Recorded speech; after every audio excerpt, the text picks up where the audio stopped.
I was going to start to write a list, Chewie, and maybe the government's been quiet for a few months, but at the start, Māori Health Authority, Smoke Free 2025, English Mm-hmm. First on government, there were so many things that were punching down on, if not on Māori themselves, on issues around Māori Dim, you know? Last Yep. week, no karakia.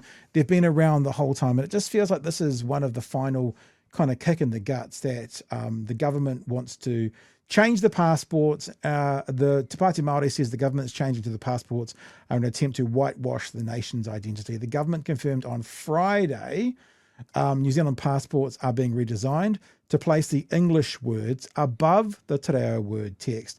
The new look won't start being rolled out until the end of 2027, which of course means if they get kicked out at the next election, they will never roll out. Just something to be aware of, people. Since 2021, passports have had Uru Whenua Aotearoa printed in silver directly above New Zealand passport. Internal Affairs Minister Brooke Van Velden said the positioning of text on passports will change to reflect the government's commitment to whiteness. Is that right? Commitment to being the superior white race. I can't quite, a bit blurry in my eyes. She said the redesign, which would be unveiled later this year, was being done as part of a scheduled security upgrade, ensuring no additional costs to passport holders. Te Pāti Māori co-leader Debbie Ngarewa-Packer said the change diminishes the visibility of tangata whenua. Our passport is not just a travel document, it's a statement of who we are as a nation. So the stripping down of te reo Māori, of marginalising our indigenous identity, reflects the government's sad obsession with erasing te tiriti o Waitangi and dragging us back to a monocultural past, she said. Ngarewa-Packer said the move undermined Aotearoa's reputation as a leading nation in recognising indigenous rights. Restoring our te reo took a long time. I mean, imagine doing this in Ireland. Imagine this to the Welsh. Interesting you'd mentioned the Welsh there. This was hard fought for. It's not reordering of words. It's reformatting is deliberately done to undermine the mana and to sideline us tangata whenua. Now, Chewie, you probably know where I'm going to go with this, seeing she brought up the Welsh. I'll do that in a second, though. Mm-hmm. You want any words around? It's another reason to get your passport in the next 18 months updated, whānau. If you don't, I'm due a passport. I think I'm going to go to the Gold Coast middle of next year. So get it before the end of next year, and you can have it for 10 years like that. Mine expires next year, so that was the first thing that I thought of. Perfect. What? Couple of examples there.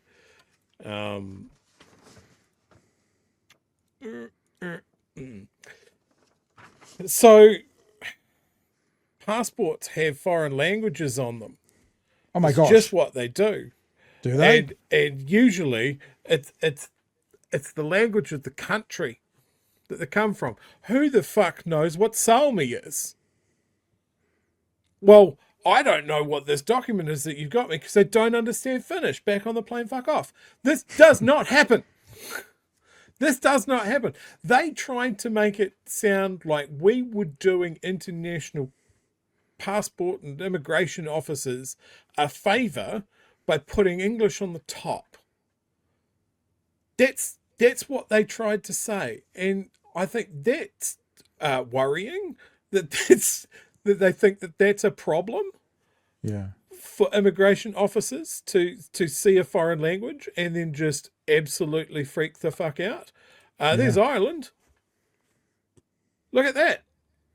Irish at the top, on top of English. Now, unsurprisingly, all EU passports follow this same pattern because that's what we worked out, that the indigenous language should be foremost by the UN's international agreement. Like, it is dumb. It is a waste of time. It has been roundly met with derision in the online space that I've seen. Mm-hmm. You just think of a password of a non-English speaking country and you will see the same format repeated. The indigenous language or the, France, it's French, all of that sort of Italian is Italian, always at the top. This government says that it's laser focused on the cost of living. We here know that that's bullshit. This is another example of something that nobody has asked for, that has been announced and is put past the next election. So we know that if these guys get voted out, it's not happening. It's just nobody has mentioned this as an issue. And I think the only person that does is Winston Peters. Because when he dropped nuts and said, no, you can't just unilaterally change the name of a country, everyone said to him, maybe get out your passport, Mr. Foreign Minister, and see what's at the top. And I think it pissed him off. I just so Whānau knows, I haven't seen it yet, but I noticed as I was coming on tonight that about an hour ago, Moana had Winnie on. So I'm sure that will be a part of tomorrow night's show. Tomorrow night. I've seen a clip. I haven't seen anything yet, but tomorrow night. I think she did an amazing job with Shane Jones, so I can't wait to see that. Here's the thing, Chewie. I'll put a slight discrepancy out there between what you've said and what we're going to go to. France, Germany, Italy, English is not the first language. So that could be seen slightly as different, or the dominant language rather than the first language. Wales, Ireland, English is the dominant language. So they're a good place to follow through on what we've done. Yep. And here's one I prepared earlier. We were lucky enough to speak to the Welsh Language Commissioner not too long ago. And we wanted to know, and because we were doing this, this country of ours that we live in here, Aotearoa, New Zealand, the government is diminishing the indigenous language. What are other countries around the world that have an indigenous language, but a majority English spoken society? What are they doing? So I managed to connect with O'Shan, and I believe I'm correct in saying this, Llewellyn. It's like a sound at the start. And I'm just going to play you a couple of clips. This interview happened when we were a lot smaller. This is one of the probably most important interviews I reckon this podcast has ever done on this government and what they're doing, the bullshit they're getting up to. But it hasn't had anywhere near the kind of uptake it should have had because it was done like 15 months ago. So enjoy a bit of this if you haven't seen this.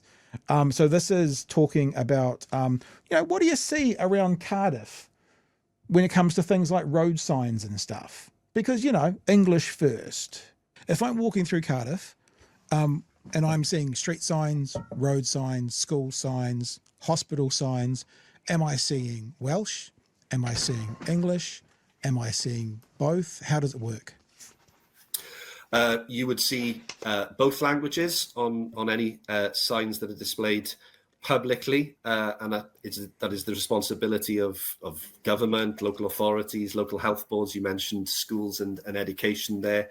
There is a statutory legal requirement on any signs that are displayed in public to be bilingual, with an emphasis on the Welsh language appearing first on those signs. Oh, that's interesting, eh? Emphasis on the Welsh language coming first. We'll keep going. I'm going to play a little, there's about another 60 seconds to go, but that's an interesting moment, isn't it? The Welsh language coming first. Weird. So that's a literal Welsh language first policy as opposed to the reverse. There is a requirement on public bodies when putting signs up, new signs, and replacing all signs, that those signs have the Welsh language appearing first. But they are bilingual signs. And sorry to make an absolutely pedantic question, because this is what's happening in New Zealand a little bit at the moment, the font between the English and the Welsh, is it exactly the same? Is Welsh, it needs to be a bit bigger than the English? Does it make any difference?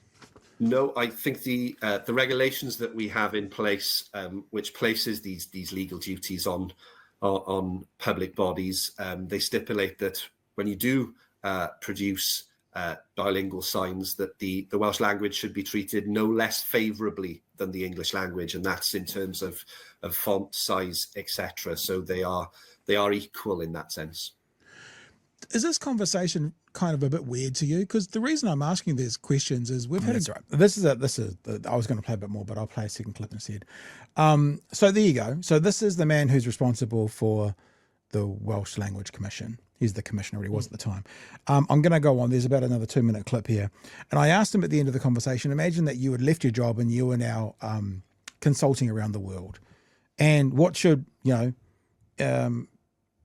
what would you say to other countries about celebrating their indigenous languages or not? How would you consult to other countries? What does it add to a country to actually embrace its indigenous language? Well, I think the people of Wales, we recognise that we are a bilingual nation. We are a nation, we're a bilingual nation, but there are other languages that are spoken in Wales, but there are 2 official languages here in Wales, and it's important that we celebrate the language. The language is an inherent part of our nation's culture, and I think it's important that not only do we recognise that, in legal terms, but also in broader terms, but that we celebrate that. And I think the work that the International Association of Language Commissioners, for example, do. We learn from our experiences in various jurisdictions, but it's also an opportunity for us to celebrate the successes in respective jurisdictions. So I think it's really important that we embrace our culture, that we celebrate it, and that we give people the opportunities to use that language. Last question, if you would like to play a game with me. And the game is, imagine you've finished working for the Welsh Language Commissioner and you're now out consulting to other countries as to why they should embrace their indigenous languages. Here in New Zealand, we have a government at the moment who, it's not that they're not embracing it, but they're making sure that English comes first. What advice would you give to them in this split parallel multiverse as to why they should perhaps think about embracing our Māori language, or perhaps whatever country it is, their indigenous language, more heartily? Well, I think, from our experience, look back to 2011, we're 15 years into this piece of legislation. And I think from our experience, we've seen a real step change in terms of the way that organisations deliver services through the medium of Welsh. And what that has meant is that the people here in Wales have more opportunities to use the Welsh language when they access services. They can see the Welsh language, whether that's on signs. They are able to access websites from public bodies. They are able to use the language in their everyday lives. And I think that's been we've seen a real step change in that sense. And as I said, I go back to the point I was making in response to your earlier question. I think it's really important that, any government reflects the culture and the values of that country, and language is an inherent part of that culture. So I think, it's important for any government to take proactive steps to promote minority official indigenous languages. So that's all I'm going to play for you from that conversation. A couple of things before I throw you the ball, Chewie. Just so people are aware, Welsh speakers are 17%. So it's not like it's an 80%, 17% Welsh speakers, which means obviously by far and away the English language is the dominant language. Here's the thing I discovered when I started doing that, and this is the uncomfortable truth, right? If you think about countries who are in the Commonwealth or who were in the Commonwealth, America could be included, USA could be included. If you think about those countries where the indigenous language, for want of a better word, is brown, Australia, New Zealand, Canada, USA, those places. Those are the places where the government and the governmental bodies, and there is a big public push for squashing the indigenous language and uplifting the European language. The countries in the Commonwealth where the indigenous language would be seen as white, Ireland, Scotland, Wales, even though they're a minority, the government does the opposite. And I'm not saying, imagine this, Chewie will tell you, I spent weeks looking at this. We spent weeks looking over these things, going all over the world, connecting with people from Wales to talk to about it. Mm-hmm. The the predominant white cultures with a brown indigenous language squash it. The predominant white cultures with a white indigenous language, they celebrate it. It's just as black and white as that. And there's one thing that I've never noticed before about this, and it's fascinating. They brought legislation, and they being Wales, brought legislation in 2011. And this is where they are 14 years later. Chewie, do you know off the top of your head, or do you want to have a guess when the Māori Language Act came in? Wasn't it in the 90s? 1987. 1987. 1987. 1987. The Māori Language Act is turning 40 in 18 months. Yeah. These guys have been there for 14 years, and they are so much further ahead of us in how they're dealing with their indigenous language. And part of it is simple as these people at the top, let's just say two things. They're speaking to their base who can't look at a brown face and go, I am them and they are me. They can't do that. And because they can't look at a brown face and go, I am them or they are me, they can't accept the language that comes out of that face. I've said this before a dozen times. I am Celtic. I am so white. I'm nearly pale blue. I'm one of those people who goes to the beach for a day, comes home and peels all my skin off that's just turned red. But I feel attached to the Māori story because the Māori story is a huge part, perhaps the biggest part of the New Zealand story. If you want to be a part of the New Zealand story, you cannot reject the Māori story. If you want to pass legislation to further the New Zealand story in New Zealand, you can't diminish Te Reo Māori or the Māori way of doing things. You can't. And this is what you don't quite understand. If you can't look into a brown face and see yourself, no matter how pale blue you are, my ginger brothers and sisters, then you are the problem in this country, Chewie. Yeah. I'm the problem in this country. How dare you, sir? You are the problem in this country, semicolon. Chewie. See, grammar counts. Look, just a couple of more examples. Look, not just English, since we're just talking about South Africa. There's another one. Notice the theme. These are all just chosen at random, by the way. Like, these countries seem to be proud of their language and culture. And I think this is the thing that the government is saying, is that Māori is not our culture.